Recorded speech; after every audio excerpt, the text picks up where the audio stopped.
descend the stairs, only to be met with a request that could have been easily fulfilled by her own efforts. Whether it was a remote control or a glass of water from the adjacent kitchen, the distance was negligible, yet she would rely on me to retrieve it. It's difficult not to wonder if this was yet another tactic employed to exert her authority. Edit: there is no edit available for this story. Update: there is no update available for this story.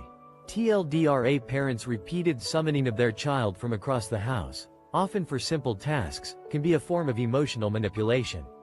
Boss insisted on everyone uploading a headshot to the company HR system. I complied. Just a small one for you. The boss has been insisting that we all upload a headshot to the company HR system website.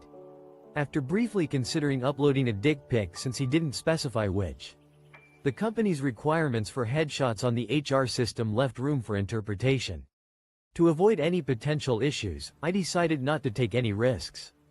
Since the request didn't specify which part of my head to upload, I chose to err on the side of caution by providing a photo of the back of my head. Fortunately, our boss appreciates a good sense of humor and seems to have enjoyed the subtle approach I took. I'm grateful to have a workplace culture that allows for some levity and flexibility. Proof: as a Latino, white people whinging about racism to other white people has never made my life any better. I am not from the US or Europe, but based on this site it is clear that nobody has more of a vested interest in identity politics than white people who use it as a political. Growing up as a Latino, I've often found myself disheartened by the way some individuals use racism as a rallying cry, primarily within their own circles. This phenomenon has never led to tangible improvements in my life or the lives of people like me. Although I hail from outside the US and Europe, I've come to realize that a disproportionate amount of energy devoted to identity politics often comes from individuals who claim to be the most affected, despite their privileged status. In reality, this fixation on identity can be used as a tool to target fellow members of their own group, exploiting the emotions and concerns of people like me for their own gain.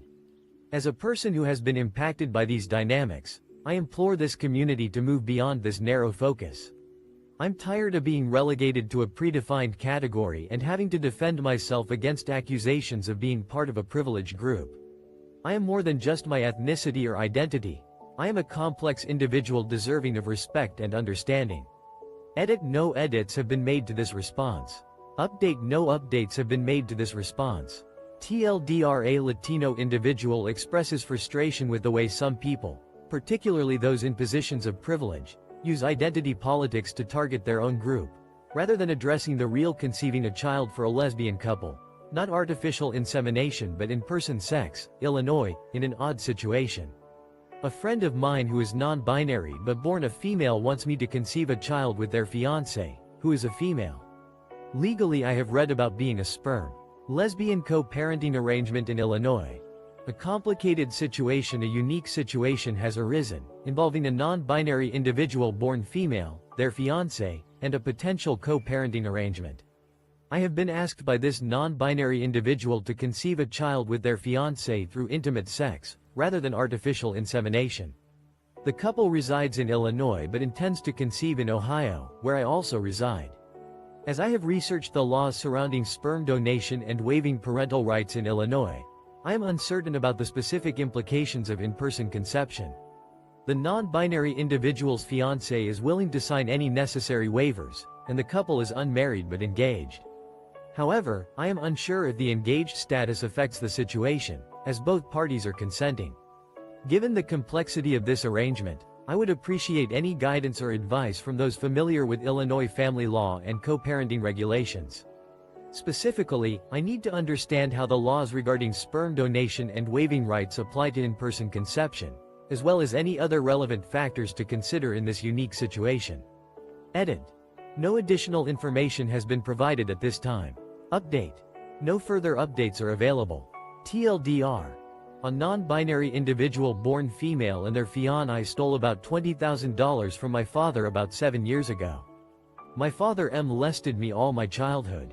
When I went away for college, he got arrested for the same thing but to his stepson. When he was arrested, he made me his POA. Why? I don't know, sicko.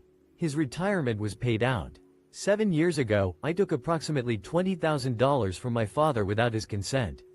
This decision was a culmination of a long history of emotional trauma inflicted upon me by my father during my childhood. As I grew older, the abuse continued until I left for college. It was there that my father's behavior caught up with him, as he was arrested and charged with similar crimes against his stepson. At the time of his arrest, I found myself named as his power of attorney, POA. I am still unsure why he chose to do so, but it has become clear that this decision was a twisted move on his part. My father had a retirement fund, which his employer paid out to me after he left the company. The funds were intended to be used for his living expenses, commissary, and ultimately set aside for when he was released from prison. However, I chose to cut ties with him and use the money to pay off my college debts instead. A few years after my father's release from prison, he lost his citizenship and was subsequently deported to Mexico. To this day, I have no information on his current whereabouts. Turned 18. Parents now asking me to sign power of attorney to them throwaway account for obvious reasons. I just turned 18 and my parents are asking me to sign POA to them. I know POA is typically used for elderly people who are no longer capable of managing their assets, so reaching adulthood and a sensitive request from parents, I created this account for discretion. Having recently turned 18, my parents have been asking me to grant them power of attorney. The concept of power of attorney is typically associated with elderly individuals who require assistance with managing their assets due to declining health. The request is raising significant concerns for me, and I'm seeking clarification on this matter. They explained that the primary intention behind this request is to ensure they can make informed decisions regarding any potential medical procedures if I were to become hospitalized during my college years.